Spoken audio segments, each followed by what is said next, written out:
Look at this. It is Tuesday morning. The race isn't until Sunday. There are no drivers here. There are no cameras, no fans, and definitely no cars. But this right here, this is the actual race. What you are looking at is a 1,200 metric ton deployment of industrial infrastructure. When most people think about Formula One, they think about the car. They think about the $20 million carbon fiber missile, the hybrid engine, the driver salaries, and the glamour. They think the cost of the sport is the cost of going fast, but they are wrong. The most expensive thing in Formula One is not the car. It is the machine required to keep that car competitive in 24 different locations across 5 continents under a budget cap that does not even include some of the biggest costs in the sport. Today, I'm going to show you the hidden architecture of Formula One. I'm going to show you why an F1 team is not a sports franchise. It is a traveling factory, and once you see how this machine actually works, you will never watch a race the same way again. Let us start with the lie we all believe.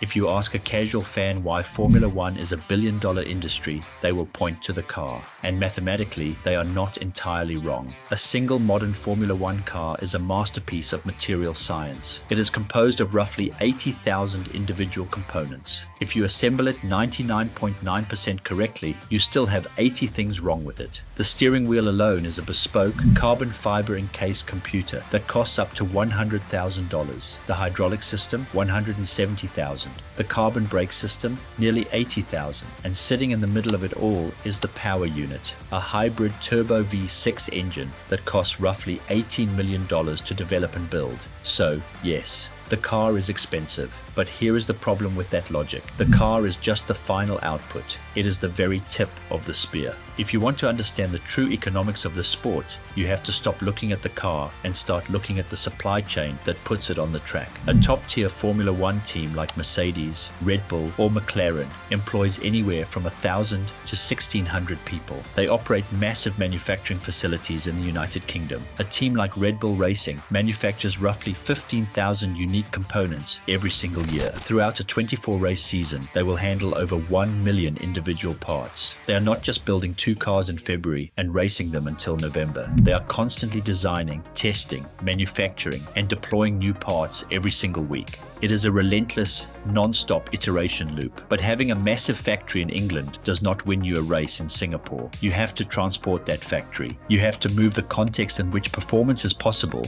This brings us to the movement machine. The Formula One calendar is brutal. 24 races, 5 continents, 21 countries. It is the longest, most geographically complex sport. And this is where the logistics become terrifying. Every single race weekend, Formula One's logistics partner, DHL, has to transport up to 1,200 metric tons of equipment. Let that number sink in. 1,200 metric tons. That includes the cars, the engines, the fuel, the broadcast equipment, the server racks, and the entire garage infrastructure. They do not just put everything on a plane. It is a highly orchestrated, multimodal operation. They use up to 9 Boeing 777 cargo jets for the critical, high-value items, the cars, the engines, the IT equipment. But the heavy, bulky items, garage walls, the catering equipment, the hospitality suites, those are duplicated. Teams have multiple sets of this heavy equipment. While one set is being used at a race in Europe, another set is already on a cargo ship, slowly making its way across the ocean to North America, and a third set is sailing toward Asia. It is a year-long freight relay race, and when the calendar compresses into double headers or triple headers, racing on 2 or 3 consecutive weekends in different countries, the margin for error drops to 0. Take the final stretch of the 2025 season, Las Vegas to Qatar. As soon as the checkered flag drops in Vegas on Saturday night, the teardown begins. Mechanics are packing equipment into crates while the drivers are still doing post-race interviews. That freight has exactly 2 days to make an 8,000-mile journey across 10 time zones, clear international customs, and arrive at the track in Qatar by Tuesday morning so the rebuild can begin. This is the rebuild machine. When the spares coordinator arrives at the track on Tuesday, they are staring at an empty concrete box. Over the next 3 days, they must recreate a precision manufacturing and data analysis environment. They have to unpack roughly 1,000 assembled parts per car. They have to set up the telemetry servers. They have to build the pit wall command center. They are constructing a temporary factory,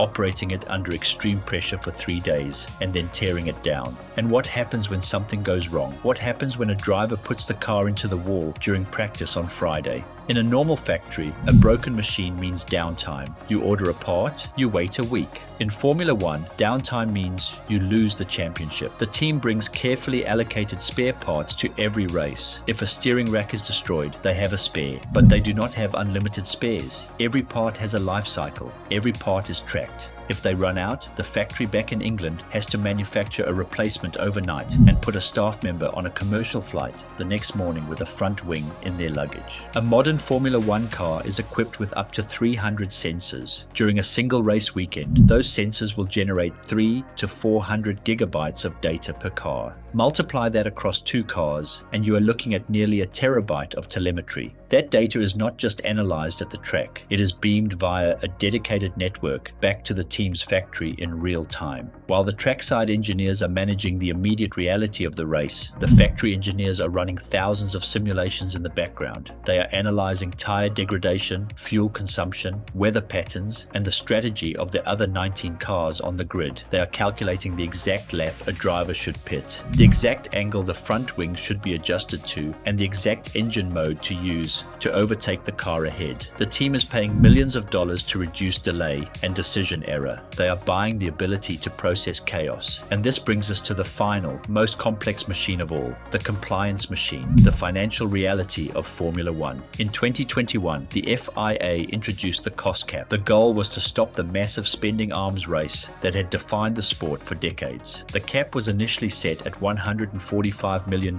dropping to $135 million in recent years, and rising to $215 million for the new 2026 regulations. The idea was simple: level the playing field. Stop the richest teams from simply buying performance. But the cost cap does not mean what viewers think it means. The headline number is real, but it does not capture the whole machine. The cap covers the car, the development, the logistics, and the technical staff, but it excludes massive categories of expenditure. It excludes marketing costs. It excludes the travel and accommodation for non-race staff. It excludes the salaries of the 3 highest paid executives. And crucially, it completely excludes driver salaries. Let me give you a real-world example. In 2024, McLaren's official Companies House filing showed that the total operating cost of their Formula One team was approximately $560 million, against an effective cost cap of roughly $150 million. That is a ratio of nearly 4 to 1. For every dollar the FIA regulated, McLaren spent nearly 4. Their driver salary bill alone in 2025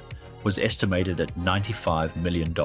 Their top executive pay was another $95 million. The cost cap covered roughly 1/4 of what it actually cost to run that team. The cost cap changed the shape of spending, but it did not change the existence of complexity. The top teams are still outspending the bottom teams by hundreds of millions of dollars. They are just spending it on the things the cap does not touch. They are buying the best drivers, the best leadership, and the most powerful commercial operations in the sport. As Adrian Newey, one of the greatest engineering minds in the history of the sport, said in early 2025, "We are losing people to tech companies because they pay better." So what are these teams actually buying? If the car is capped and the wind tunnel time is capped and the manufacturing is capped, what is a $500 million budget actually paying for? They are not buying speed. Speed is just the byproduct. They are buying synchronization. They are buying the ability to create speed reliably, repeatedly, on schedule, under intense regulatory scrutiny across 5 continents, 24 times a year. An F1 team is expensive because failure compounds. A missed freight shipment, a damaged upgrade, a slow repair in the garage, or a delayed decision in the factory mission control room can cost points, and points decide the Constructors' Championship. This is not a sport. It is a globally deployed production system operating under weekly deadline pressure. It is a closed-loop control problem running at planetary scale. Formula One looks like a race, but financially it behaves like a traveling factory that has to rebuild speed, reliability, and control in a new country almost every single week. The car is the product, but the season costs lives in the operating system, and that is the real cost of Formula One. If you want to understand how these massive industrial systems fail when the pressure gets too high, you need to watch my breakdown. I explain the exact engineering flaw that nobody is talking about. Click the video on your screen right now and I will see you there.